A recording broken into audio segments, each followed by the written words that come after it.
Hello दोस्तों, कैसे हैं आप सब लोग। स्वागत है आप सभी का आपके चैनल द स्टडी टेक में। So in this video we are going to discuss the complete Hindu newspaper analysis of 29th of June 2025, 29 जून 2025 के इम्पॉर्टेंट आर्टिकल्स एंड एडिटोरियल को डिस्कस करेंगे। So the video is very much important specially to all the student who are preparing for competitive exams like UPSC, SSC, railways, banking and other core sector. So अगर आप लोगों को video informative लगता है, video अच्छा लगता है तो लोगों के साथ इस वीडियो को जरूर शेयर कर दीजिएगा, साथ ही साथ चैनल को सब्सक्राइब कर लीजिएगा and don't forget to click on the bell icon to get the latest video update. So आज का दिन संडे है, आज आपको न्यूज़पेपर में ना ही एडिटोरियल का सेक्शन मिलेगा ना ही आपको टेक्स्ट एंड कंटेक्स्ट का सेक्शन मिलेगा। तो न्यूज़पेपर इंपॉर्टेंट कैसे हुआ सर? इंपॉर्टेंट इसलिए हुआ क्योंकि यहाँ पे साइंस का जो पेज है वो जुड़ जाता है, वो न्यूज़पेपर को इम्पॉर्टेंट बनाता है। सो मूव करते हैं फर्स्ट पेज की तरफ। इंपॉर्टेंट न्यूज़ हेडलाइंस को हम लोग अब यहाँ पे डिस्कस करेंगे। Intensive revision of Bihar electoral rolls underway. कल ये जो एक स्पेशल इंटेंसिव रिवीजन है उसको स्टार्ट किया गया है और इससे पहले मैं आप लोगों को बता दूं मोर देन 2 डिकेड्स, लगभग 2003 में इससे पहले जो एक स्पेशल इंटेंसिव रिवीजन है वो कैरिड आउट किया गया था, इसलिए ये बहुत ही ज़्यादा इम्पॉर्टेंट हो जाता है। And almost 2.93 crore voters will have to produce their document establishing the date of birth and the place of birth as a special intensive revision। मतलब क्या हुआ, 2.93 करोड़ वोटर्स को यहाँ पे अपने प्रूफ देने होंगे कि वो बिहार में जन्म हुए हैं और उनका डेट ऑफ बर्थ क्या है। तो ये एक इम्पॉर्टेंट यहाँ पे रिवीजन चलाया जा रहा है from the side of state government और ट्रांसपेरेंसी को मेंटेन करने के लिए, इलीगैलिटी को हटाने के लिए ये सारी चीज़ें यहाँ पे की जा रही है। तो ये आप लोगों को पता होना चाहिए। और मैं आप सभी को बता दूं इससे पहले जो इंटेंसिव रिविजन्स हुए हैं वो 2003 के 1 जनवरी को कैरिड आउट किया गया था। तो ये बहुत ज़्यादा समय हो चुका है, इसलिए यहाँ पे एक रिवीजन कैरी करना बहुत ही ज़्यादा ज़रूरी था। Moving on to the next important thing in this article that oppositions are claiming that this is very dangerous। मतलब कि ये जो मूव है वो बहुत ज़्यादा डेंजरस है, ये यहाँ पे आप देख सकते हैं, इंपॉर्टेंट है। Moving on to the next important news, second page पे यहाँ पे आइएगा तो आप लोगों को यहाँ पे एक इंपॉर्टेंट न्यूज़ मिलेगा that is first ever artificial rain in Delhi is likely from 4th of July to 11th of July says environment minister. Environment minister का यहाँ पे कहना है कि पहली बार आपको यहाँ पे दिल्ली में आर्टिफिशियल रेन यहाँ पे देखने को मिलेगा 4 जुलाई से लेके 11 जुलाई तक। तो इस डेट को लिख लीजिएगा और इस न्यूज़ को भी लिख लीजिएगा क्योंकि यहाँ पे जो एयर पॉपुलेशन है, एयर पॉल्यूशन है उसको यहाँ पे मिटिगेट करने की यहाँ पे जो कोशिश है वो दिल्ली सरकार के द्वारा जारी है। आप लोगों को मैं बता दूं कि दिल्ली में पॉपुलेशन बहुत तेज़ी से बढ़ते जा रहे हैं और वही पॉपुलेशन की वजह से वहाँ पे जो पॉल्यूशन है वो भी बहुत तेज़ी से बढ़ते जा रहे हैं। क्योंकि बहुत से यहाँ पे मैं आप सभी को बता दूं दिल्ली में जो वहाँ पे लोग रह रहे हैं वो आज की डेट में सेटल्ड लाइफ वहाँ पे जी रहे हैं। आप सभी को मैं वहाँ पे कि अगर मैं जो रियलिटी है वो मैं बता देता हूँ। अगर आप लोगों ने new Delhi railway station visit किया होगा तो उसके सराउंडिंग्स को अगर आप लोगों ने ऑब्जर्व किया होगा, मैंने तो ऑब्जर्व किया है, अगर आप लोगों ने ऑब्जर्व किया होगा तो वहाँ पे आप देखेंगे बहुत ज़्यादा भीड़ भाड़ वाला एरिया है और बहुत ज़्यादा वहाँ पे जो एनवायरनमेंट और एरिया है वो साफ़ नहीं है, बहुत ज़्यादा धूल मिट्टी उड़ते रहते हैं। ठीक है, तो पॉल्यूशन लेवल जो है दिल्ली में ओवरऑल बहुत ज़्यादा है और वर्ल्ड में अगर आप देखें तो सबसे ज़्यादा जो पॉल्यूशन कहाँ पे आपको मिलेगा, दिल्ली में ही मिलेगा। तो ये इंपॉर्टेंट है, ये इनिशिएटिव लिया जा रहा है सरकार के द्वारा ताकि यहाँ पे जो पॉल्यूशन है उसको रिड्यूस किया जा सके। Delhi is all set for its first date with artificial rain as a trial of the cloud seeding process। ठीक है, तो ये किस प्रोसेस के थ्रू किया जा रहा है? क्लाउड सीडिंग प्रोसेस के थ्रू किया जा रहा है। क्लाउड सीडिंग प्रोसेस, इसका नाम लिख लीजिएगा। और ये कब से कब तक शेड्यूल किया जा रहा है? 4 जुलाई से लेके 11 जुलाई तक ये आपको दिल्ली में देखने को मिल सकता है, ऐसा यहाँ पे इन्वायरमेंट मिनिस्टर मजिंदर सिंह सिरसरा का यहाँ पे कहना है। और ये जो इनिशिएटिव है मैंने आप लोगों को जैसा कि बताया, it's a historic step in controlling the urban air pollution. Our aims is to provide Delhiites with clean air. मतलब कि दिल्ली के जो पॉपुलेशन है उनको यहाँ पे क्लीन एयर प्रोवाइड करना हमारा मेन मकसद है। That's why we are taking this bold step to include artificial rains. ठीक है, तो ये कुछ स्टेप्स यहाँ पे दिल्ली सरकार के द्वारा लिए जा रहे हैं जिसमें आर्टिफिशियल रेन भी इंक्लूडेड है। Moving on to the next important news यहाँ पर, और आपको कुछ भी इंपॉर्टेंट नहीं मिलेगा। Turmeric board headquarters to be open in Nizamabad today. तो यहाँ पे टर्मरिक बोर्ड का हेडक्वार्टर यहाँ पे निज़ामाबाद में खोला जाएगा आज के दिन, एंड अमित शाह जी इस बोर्ड को यहाँ पे इनॉग्रेट करेंगे, ये आप लोगों को पता होना चाहिए। Moving on to the next important news यहाँ पर, और आपको कुछ मिलेगा नहीं, सो लेट्स मूव अहेड। नीचे की तरफ आते हैं, यहाँ पे भी आपको कुछ भी इंपॉर्टेंट नहीं है। Bihar become the first state to vote using mobile app. देखिए यहाँ पे बहुत से ऐसे लोग हैं जो कि यहाँ पे घर से नहीं निकल सकते, जैसे कि पर्सन विद स्पेशल केस या फिर डिसेबल्ड पीपल के बारे में अगर मैं बात करूं, प्रेग्नेंट वुमेंस की बात करूं, एल्डर जो पॉपुलेशन है बिहार की, सीनियर सिटीजन्स जो हैं, जैसे कि आप फोटो में देख सकते हैं, तो इनको बहुत ज़्यादा प्रॉब्लम फेस करना पड़ता है उनको घर से निकल के वोट करने में। इसलिए यहाँ पे बिहार पहला स्टेट बन गया जो कि मोबाइल ऐप के थ्रू यहाँ पे वोट करेगा, और it is specially available for the elder people और सीनियर सिटीजन, डिसेबल्ड पर्सन और pregnant women to vote in municipal, bypoll and election in 6 nagar panchayat. 6 nagar panchayat में ये वोटिंग्स आपको फ़ोन के थ्रू भी देखने को मिल सकता है। तो ये इंपॉर्टेंट है, इस चीज़ को आप लोग लिख लीजिएगा। Okay, moving on to the next important news. Kolkata erupts in protest over rape of student, BJP leader held. देखिए एक इम्पॉर्टेंट जो स्टेटमेंट है बीजेपी लीडर के तरफ से, वो यहाँ पे इस जो प्रोटेस्ट है उसको और वायलेंट कर दिया। अब ये स्टेटमेंट क्या था ये मैं आप लोगों को बता देता हूँ, पहले तो आप लोग इस चीज़ के ऊपर ध्यान दीजिएगा। If a friend rapes another friend then how will the government provide protection in such case. This is the statement of mister Banerjee. ठीक है, this is the statement of mister Banerjee, और ये जो स्टेटमेंट है इसकी वजह से यहाँ पे जो प्रोटेस्ट है वो बहुत तेज़ी से स्पार्क किया।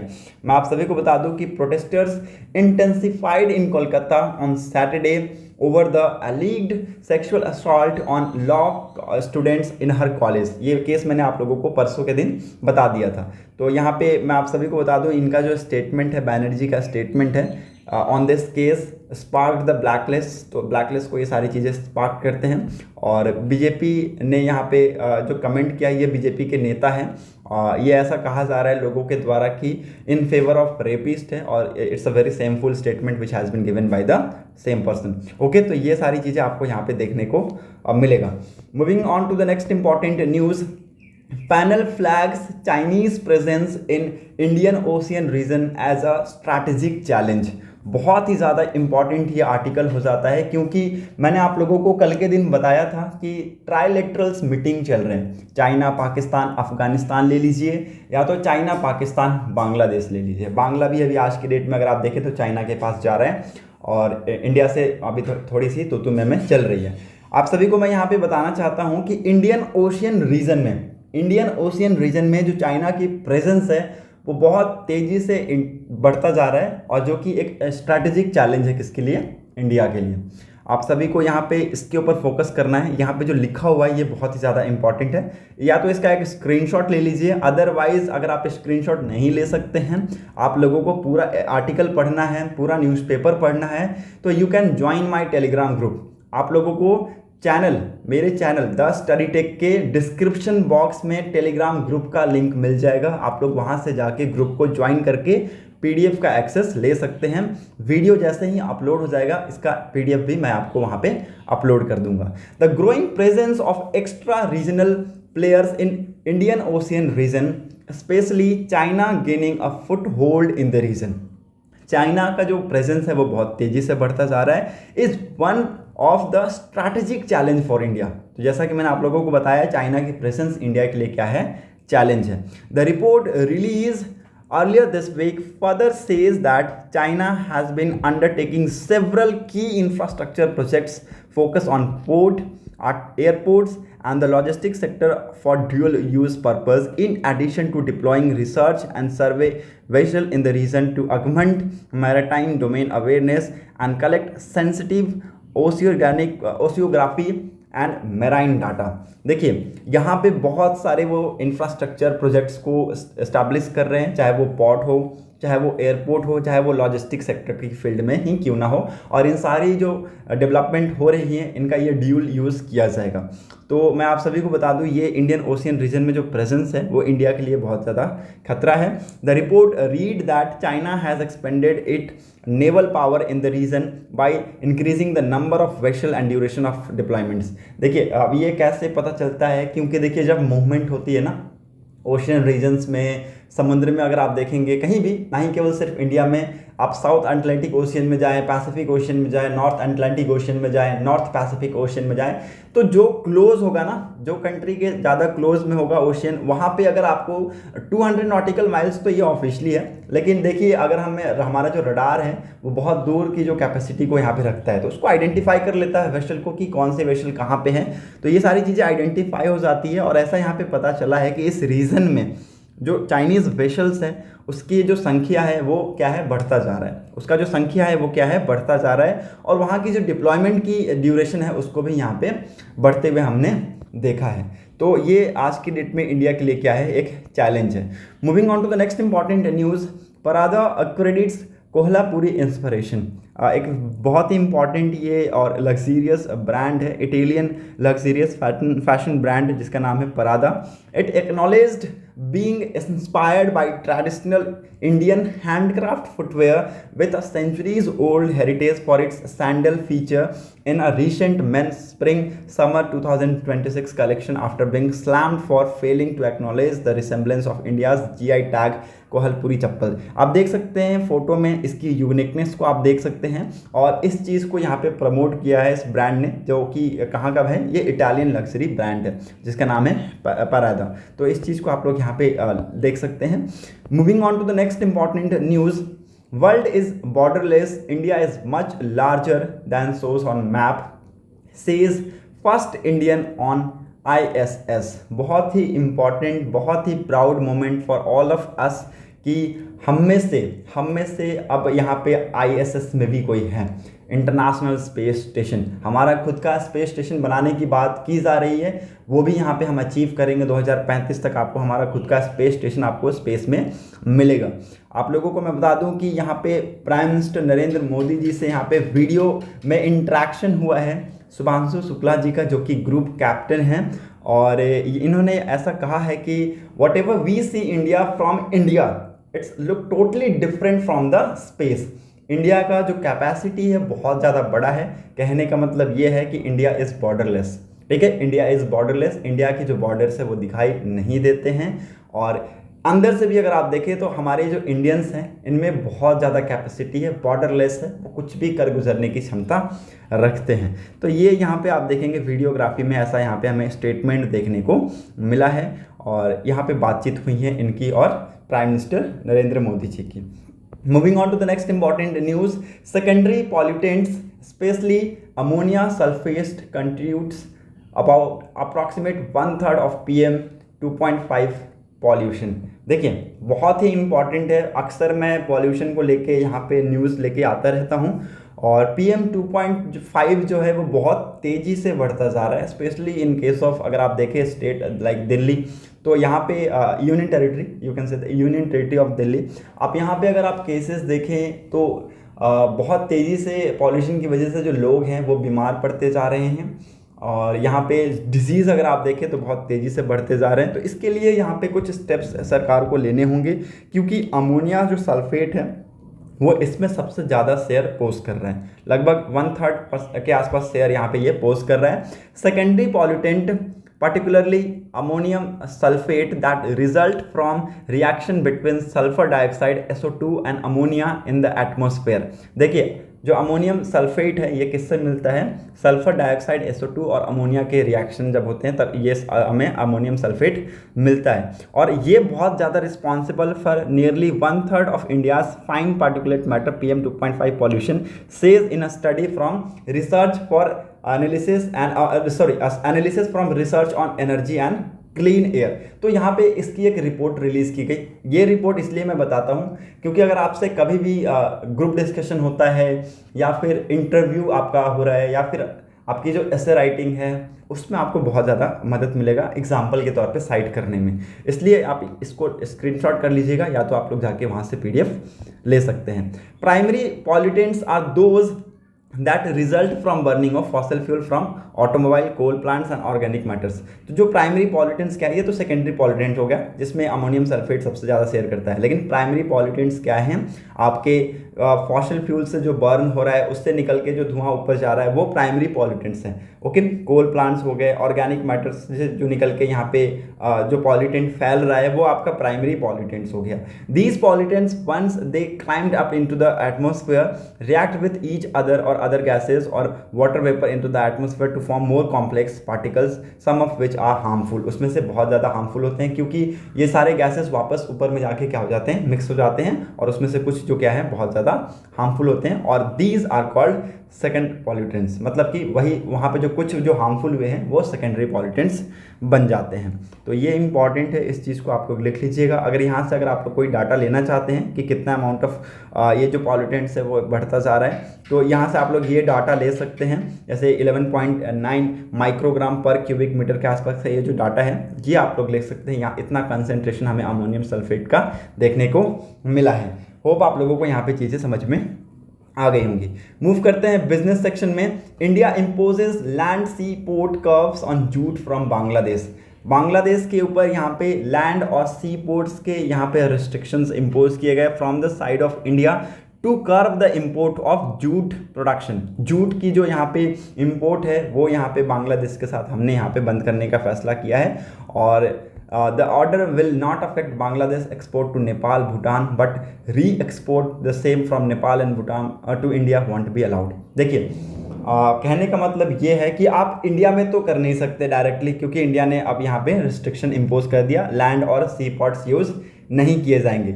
लेकिन ये जो कंट्री है बांग्लादेश, अगर नेपाल और भूटान को जूट बेच रहा है, अगर नेपाल और भूटान को जूट बेच रहा है तो कोई दिक्कत नहीं है, लेकिन वहाँ से जूट अगर हमारी कंट्री में आता है तो दिक्कत है, वो अलाउड नहीं है। तो ये आप लोगों को पता होना चाहिए। Week after imposing land and port restriction to April export from Bangladesh, India orders jute from Bangladesh will not be allowed to not enter in India through land ports. ठीक है, तो ये इंपॉर्टेंट है, इस चीज़ को आप लोग यहाँ पे लिख लीजिएगा। Jute from Bangladesh enjoy duty free access to India, और however the Indian jute industry has for long suffer due to the adverse impact of dumped and subsidies import of jute products. तो अभी बहुत ज़्यादा हमारी कंट्री में अगर आप देखें तो जूट का जो प्रोडक्शन है वो भी अच्छा हो रहा है, साथ ही साथ इसके जो डंप है वो बहुत तेज़ी से बढ़ते जा रहे हैं, तो इसलिए हमें और इम्पोर्ट करने की ज़रूरत नहीं है। It is very important. और हम बांग्लादेश के साथ जो जूट का ट्रेड करते हैं वो एक अनफेयर ट्रेड यहाँ पे बताया जा रहा है ऑफिशियल्स के द्वारा, और इसलिए यहाँ पे ये सारे स्टेप्स लिए गए हैं। Moving on to the science section, नीचे की तरफ अगर आप आइएगा FAQ सेक्शन में, यहाँ पे 2 आर्टिकल बहुत ही ज़्यादा इंपॉर्टेंट हो जाता है। एक तो what is the issue around deportation, बहुत ही इंपॉर्टेंट ये आर्टिकल है। डिपोर्टेशन आज के डेट में आपको यहाँ पे ज़्यादातर देखने को मिलेगा वेस्ट बंगाल के तरफ से, जो नॉर्थ ईस्टर्न स्टेट है ना वहाँ से आपको ज़्यादा देखने को मिलेगा, क्योंकि बांग्लादेशीज एंटर करते हैं इंडिया में, म्यांमारीज जो म्यांमार के लोग हैं वो एंटर करते हैं इंडिया में, इल्लीगली एंटर करते हैं, इल्लीगली एंटर करते हैं, क्योंकि हम दोनों जो देश है, हम तीनों देश इंडिया, बांग्लादेश और म्यांमार, इनके बीच में जो बॉर्डर है उसकी सीमा नहीं है। ठीक है, उसकी सीमा नहीं है, मतलब they are allowed to freely travel in India, और ऐसे कोई यहाँ पे जो फेंसिंग वगैरह है वो है नहीं। ओके, और फेंसिंग को अगर फेंसिंग बनाने की बात चलती है तो वहाँ पे फिर बवाल हो जाता है। ठीक है, तो इसलिए यहाँ पे they enter in India illegally. हालांकि बॉर्डर सिक्योरिटी फोर्सेस के द्वारा यहाँ पे पेट्रोलिंग्स वगैरह किया जाता है, but they manage to enter in India. और ये जो manage to enter in India है ना, वही क्या है, इलीगल है। तो ये इंपॉर्टेंट है। यहाँ पे एक अभियान चलाया गया है जहाँ से क्या किया जाएगा, जहाँ पे जो भी इलीगल माइग्रेंट्स हैं उनको यहाँ पे चेक किया जाएगा, उनको डॉक्यूमेंट किया जाएगा, उनको यहाँ पे कोर्ट में प्रेजेंट किया जाएगा, और उसके बाद उनको वापस से अपनी जो कंट्री है उसमें वहाँ पे डिपोर्ट कर दिया जाएगा। At least 7 West Bengal resident who have pushed to Bangladesh will be brought by the security forces। तो यहाँ पे देखिए इनको इसलिए यहाँ पे भेज दिया गया था बांग्लादेश में, 7 वेस्ट बंगाली रेसिडेंट्स को भेजा गया था बॉर्डर सिक्योरिटी फोर्स के द्वारा ऑन बीइंग सस्पिशन कि वो बांग्लादेशी है, ये इसलिए उनको वहाँ पे भेजा गया था। बट ये जब बाद में पता चला कि वो बांग्लादेशी नहीं है, वो वेस्ट बंगाल के यहाँ पे रेसिडेंट हैं, तो उनको वापस से बुला लिया गया। ये इंपॉर्टेंट है, इस चीज़ को आप लोग नोट डाउन कीजिएगा। Okay, chief minister Mamata Banerjee said on 25th of June that residents speaking in their native Bengali language are being branded as Bangladeshi in some of the Bharatiya Janata Party ruled states. Several people who were pushed from Assam to Bangladesh also returned as they found to be Indians। तो देखिए उनको अगर यहाँ पे, जैसे कि मैं आप सभी को बता दूं कि यहाँ पे ब्रॉड एनालिसिस किया जाता है ऑफ दैट इंडिविजुअल जो भी भेजे जाते हैं, तो इन एनालिसिस के बाद उनको वापस से बुला लिया गया है। Now why have the matter escalated? देखिए जो इलीगल्स इमिग्रेंट्स होते हैं या फिर इलीगल माइग्रेंट्स होते हैं, वही यहाँ पे क्या करते हैं, कंट्री में डिस्टर्बेंस क्रिएट करने का काम करते हैं। ना ही सारे, देखिए 5 उंगली एक जैसी नहीं होती है, तो सारे माइग्रेंट्स एक जैसे भी नहीं होते। After the regime change in Bangladesh in August 2024, अगस्त 2024 में रिजीम चेंज हुआ है, आप सभी को पता है। The police across the country were asked by the union home minister to direct Bangladeshi who had illegally enter the country and were living here on forge document. मतलब कि यहाँ पे देखिए पुलिस ने यहाँ पे कहा है, यूनियन होम मिनिस्ट्री ने यहाँ पे आदेश दिया है वहाँ के सरकार को कि जो भी यहाँ पे बांग्लादेश से सिटीजन एंटर किया है इंडिया में on illegal document, forge document, उसको यहाँ पे डिटेन किया जाए, उसको यहाँ पे पकड़ा जाए। The drive assume momentum after Pahalgam terror attack in April and subsequent operation Sindoor. देखिए आप देखेंगे कि ये जो ड्राइव है ये पहलगाम अटैक के बाद और तेज़ी से बढ़ गया। जैसे ही इंडिया ने ऑपरेशन सिंदूर किया उसके बाद आप देखेंगे कि ये जो ड्राइव है वो बहुत तेज़ी से बढ़ता जा रहा है। The ministry has issued instruction to state to deport undocumented migrant but in most case pushback are happening. यहाँ पे देखिए जो अथॉरिटीज़ है उन्होंने सरकार को क्या, यहाँ पे जो स्टेट गवर्नमेंट है उनको क्या कहा है कि डिपोर्ट करना है, डिपोर्ट करना है, लेकिन हो क्या रहा है यहाँ पे पुशबैक किया जा रहा है, मतलब इनको पकड़ के वापस भेज दिया जा रहा है, आप जाओ भाई, ठीक है। ऐसा नहीं, उनको डिपोर्ट करना है, पकड़ना है, डिटेन करना है, कोर्ट में प्रेजेंट करना है, उसके बाद लीगल कार्रवाई होती है उसकी, उसके बाद यहाँ पे सारे स्टेप्स किए जाएंगे। बट हो क्या रहा है, पुशबैक किया जा रहा है। डिपोटेशन और पुशिंग बैक में बहुत ज़्यादा अंतर है, वो मैं आप लोगों को नीचे बताऊंगा। Around 2500 suspected Bangladeshi have been pushed back so far. अब तक यहाँ पे लगभग 2500 के आसपास बांग्लादेशी इसको वापस भेजा गया है बांग्लादेश में। On May 10th, Assam Chief Minister Himanta Biswa Sarma said that the government has decided to implement the pushback mechanism to check infiltration instead of going through the legal routes, which is a long drawn process। यहाँ पे देखिए इन्होंने कहा है कि government, इनकी जो सरकार है, इन्होंने ये पुशबैक का इसलिए फैसला लिया, पुशबैक मैकेनिज्म का, क्योंकि जो यहाँ पे डॉक्यूमेंट किया जाएगा, डिटेन किया जाएगा, उनको यहाँ पे कोर्ट में प्रेजेंट किया जाएगा, ये एक लंबा प्रोसेस है और इसमें बहुत ज़्यादा टाइम चला जाएगा। Home Minister Amit Shah has asked top intelligence official to make an example of infiltration by detecting, detaining and deporting them। In 2022 में at an intelligence bureau meeting, Mr. Shah had asked official to identify around 100 illegal migrants in each state, check their documents and arrest and deport them safely to their home country। Now, what is the difference between deportation and pushback? Deportation क्या होता है, एक legal process होता है जिसमें उस person को पहले डिटेन किया जाएगा और उसको यहाँ पे अरेस्ट किया जाएगा एज अ फॉरेनर्स के तौर पे, जो कि इंडिया में रह रहा है बिना किसी लीगल डॉक्यूमेंट के। और वहाँ पे क्या होगा, पहले तो उसकी यहाँ पे ये जो चीज़ें हैं वो कन्फर्म की जाएंगी, साथ ही साथ में उसको, इस इंडिविजुअल को विदिन 24 आवर्स में उसको यहाँ पे कोर्ट में प्रेजेंट किया जाएगा। कोर्ट में यहाँ पे उसके ऊपर कार्रवाई चलेगी, कोर्ट में उसके ऊपर केस चलेगा। उसके बाद वहाँ पे अगर वो प्रूव हो जाता है कि हाँ वो बांग्लादेश का है, तो उसको वहाँ पे बांग्लादेश में डिपोर्ट किया जाएगा। This is what we call deportation, जो कि एक लीगल प्रोसेस है जिसमें detention, arrest of foreigner suspected to be living in India without document is being happening. Okay, illegally वो एंटर किया, जैसे भी किया भाई वो उसका प्रॉब्लम है, ठीक है, और सरकार का है, ठीक है। तो सरकार इस चीज़ को क्या करेगा, क्लैरिफाई करेगा, कोर्ट में प्रेजेंट करेगा उसको, और बहुत सारे यहाँ पे उसके ऊपर जो चार्जेस होंगे उस चीज़ को यहाँ पे देखा जाएगा, उस चीज़ की, उसकी जो आइडेंटिटी है उसको कंफर्म किया जाएगा, उस वापस वहाँ पे बाद में क्या किया जाएगा, उसके होमलैंड को भेज दिया जाएगा, डिपोर्ट कर दिया जाएगा। बट जो पुशबैक है ये एक लीगल प्रोसीजर नहीं है, ठीक है, लीगल प्रोसीजर नहीं है। They happen when foreigners are being caught by border security forces और international border and depending on the intensity of the case, the discretion of the border personnels, they are either arrested, made to face the law here और pushed back. देखिए pushback और deportation में आप लोगों को अंतर पता चल रहा होगा धीरे धीरे। पुशबैक क्या होता है, पुशबैक समझाऊंगा ना तो डिपोर्टेशन का अंतर आप लोगों को पता चल जाएगा। डिपोर्टेशन क्या था, लीगल प्रोसेस था, लेकिन ये क्या है, इलीगल प्रोसेस है, जिसमें यहाँ पे बॉर्डर सिक्योरिटी फोर्स के द्वारा जो पेट्रोलिंग इंटरनेशनल बॉर्डर पे किया जाता है, उस टाइम पे अगर कोई यहाँ पे फॉरेनर पकड़ा जाता है तो उनको यहाँ पे वापस भेज देते हैं, ठीक है, वापस भेज देते हैं। अगर मान लीजिए कोई इंटेंसिटी नहीं है केस का, कोई मतलब नहीं बनता है, तो ऐसा माना जाता है कि केस को बढ़ाने से अच्छा है इसको खत्म ही कर दिया जाए, ठीक है। तो depend upon the intensity of the case they are either arrested or they may face law or they pushed back to their home country। तो ये हो गया डिफरेंस बिटवीन द डिपोर्टेशन और पुशिंग बैक। नाउ यहाँ पे आप लोगों को पता चलेगा कि कुछ इंपॉर्टेंट एक्ट्स हैं, जैसे immigrant expulsion from Assam act 1915, ये आपको ये एक्ट मिलेगा। और इसमें एक्चुअली होता क्या है, इट इज़ टू आइडेंटिफाई और effect illegal foreigners, adding that under the law district commissioner are empowered to declare individual as illegal migrant and initiate eviction proceedings. देखिए ये जो एक्ट है ना, ये क्या काम करता है, आइडेंटिफाई और इविक्ट करने का काम करता है इलीगल फॉरेनर्स को। और यहाँ पे आप लोगों को मैं बता दूँ, इस लॉ के अंदर डिस्ट्रिक्ट कमिश्नर को बहुत ज़्यादा पावर दिया गया है, और वो एक इंडिविजुअल को डिक्लेयर कर सकता है कि वो क्या है, इलीगल है या फिर इलीगल है या तो नहीं है, ठीक है। तो ये दो चीज़ें वो डिक्लेयर कर सकता है।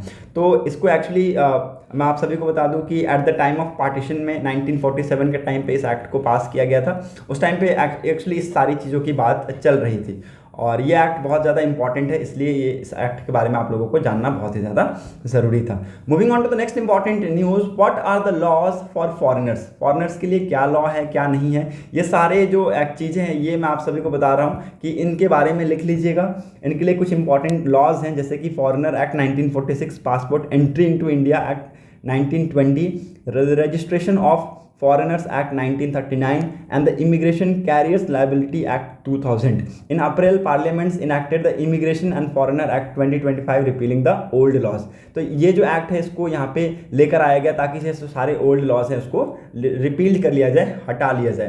Unlike Pakistan Bangladesh border, rules for the movement of people along Nepal and Myanmar are difference. देखिए हमारे पाकिस्तान और बांग्लादेश जैसे रूल्स नहीं हैं, देखिए उनके जो रूल्स हैं वो बहुत अलग है। जैसे कि इंडिया में देखेंगे आप बहुत ज़्यादा फ्रीली हैं, ठीक है, हम इस चीज़ के ऊपर बहुत ज़्यादा वो नहीं नोटिस करते हैं। लेकिन पाकिस्तान और बांग्लादेश के जो रूल्स हैं for the movement of people they are very much different. People of Nepal के लिए अलग है, म्यांमार के लिए अलग है, बाकी कंट्रीज़ के लिए अलग है। तो ये यहाँ पे इंपॉर्टेंट है, इस चीज़ के बारे में आप लोगों को पता होना चाहिए। नेपाल के साथ हमारा यहाँ पे फ्री बॉर्डर एग्रीमेंट है। विदिन यहाँ पे जो 10 किलोमीटर का रेडियस में जो भी यहाँ पे लोग रह रहे हैं वो यहाँ पे फ्रीली मूव करते हैं दूसरे कंट्री के अंदर। मतलब इंडिया में अगर 10 किलोमीटर, नेपाल बॉर्डर से 10 किलोमीटर में जो यहाँ पे लोग रिसाइड कर रहे हैं वो फ्रीली नेपाल जा सकते हैं। नेपाल के 10 किलोमीटर के जो बॉर्डर का जो रेडियस है उसके बीच में जो लोग रह रहे हैं वो इंडिया में आ सकते हैं विजिट करने के लिए, मतलब एज अ टूर के तौर पर। तो ये इंपॉर्टेंट है, इस चीज़ के बारे में आप लोगों को पता होना चाहिए। Moving on to the next important thing, that what is behind this recent drive। Recent drive के पीछे क्या है, जैसे कि आप लोगों को मैंने बताया कि पहलगाम टेरर अटैक हुआ, और ऐसी कुछ जो चीज़ें हैं वो होती रहती हैं जिससे कंट्री को बहुत नुकसान होता है। कंट्री ब्रेव हार्ट्स लोगों को यहाँ पे खोते हैं, जैसे कि हमने यहाँ पे देखा 22 जो सिविलियंस हैं उनकी डेथ हो गई, और उसमें से एक इंडियन एयरफोर्स में थे। तो ये आप लोगों को पता होना चाहिए, इंडियन एयरफोर्स शायद इंडियन नेवी में थे, ओके। तो ये आप लोगों को पता होना चाहिए। Moving on to the next important news, what is the legality of US strike on Iran. इस चीज़ को मैं पहले भी डिस्कस कर चुका है कि 22 जून को यहाँ पे यूएस के डोनाल्ड ट्रंप जी ने यहाँ पे मिलिट्री स्ट्राइक लॉन्च किया 3 यहाँ पे लोकेशन पे ईरान पे, और ये इसकी लीगैलिटी क्या है। तो इसका देखिए सेल्फ डिफेंस की जो लीगैलिटी है वो बताई जाती है। सेल्फ डिफेंस एक कंट्री खुद के लिए करता है, लेकिन कलेक्टिव सेल्फ डिफेंस मतलब कि उसके अंदर और भी यहाँ पे जुड़ सकते हैं। आर्टिकल 2(4) यहाँ पे प्रोहिबिट करता है the use of force against the territorial integrity. तो ये आप लोगों को पता होना चाहिए। आर्टिकल 2 का चौथा जो पार्ट है ये जो फोर्स है उसके दूसरे स्टेट के जो टेरिटोरियल इंटीग्रिटी है उस चीज़ को यहाँ पे अगेंस्ट यूज़ करने से मना करता है। और एक्सेप्ट इन सम सर्कमस्टांसेस, जैसे कि अगर मान लो उस कंट्री के ऊपर कोई थ्रेट नहीं हो तो ही, अदरवाइज अगर थ्रेट है तो सेल्फ डिफेंस के पर्पस से आप उस फोर्स का यूज़ कर सकते हैं। आर्टिकल 51 क्या परमिट करता है, self defence only in response of armed attack that is already under way. Article 51 ये बताता है कि आप सेल्फ डिफेंस तभी कर सकते हैं जब आपके ऊपर आर्म्ड अटैक किए जा रहे हैं या फिर आर्म्ड अटैक अंडर वे है। अ मोर परवेसिव और interpretation allow for self defence in response to armed attack that is imminent. बहुत इंपॉर्टेंट है, इस चीज़ को आप लोग यहाँ पे लिख लीजिएगा। और देखिए ये सारी चीज़ें मैंने आप लोगों को पहले भी डिस्कस किया है आपके साथ, और ये भी बताया है कि क्या ईरान सच में एक थ्रेट पोज करता है। तो जी हाँ, आपने यहाँ पे देखा है कि न्यूक्लियर वेपन यहाँ पे डेवलप किए जा रहे हैं ऐसी कंट्रीज़ में, तो भाई कभी भी इसका यूज़ किया जा सकता है, इसलिए इस चीज़ को न्यूट्रलाइज करना बहुत ही ज़्यादा ज़रूरी है। हालांकि एक रिपोर्ट ने के थ्रू मैंने आप लोगों को ये भी बताया था कि जो यहाँ पे बॉम्बिंग्स किया गया है यूएस के द्वारा ईरान में, वो सक्सेसफुल नहीं हुआ, मतलब कि जितना हानि होना चाहिए था उतना हानि नहीं हुआ, सिर्फ एंट्रेंस को ब्लॉक किया। तो ये सारी चीज़ें मैंने आप लोगों को परसों के वीडियो में शायद बताया था। ओके, तो ये आप लोग वहाँ पे जाके चेक कर सकते हैं। होप आप लोगों को चीज़ें क्लियर हो गई होंगी। और आज के लिए बस वीडियो में इतना ही। अगर आप लोगों को वीडियो अच्छा लगा हो तो लोगों के साथ इस वीडियो को जरूर शेयर कर दीजिएगा। Thanks for watching a video. Thank you and have a nice day.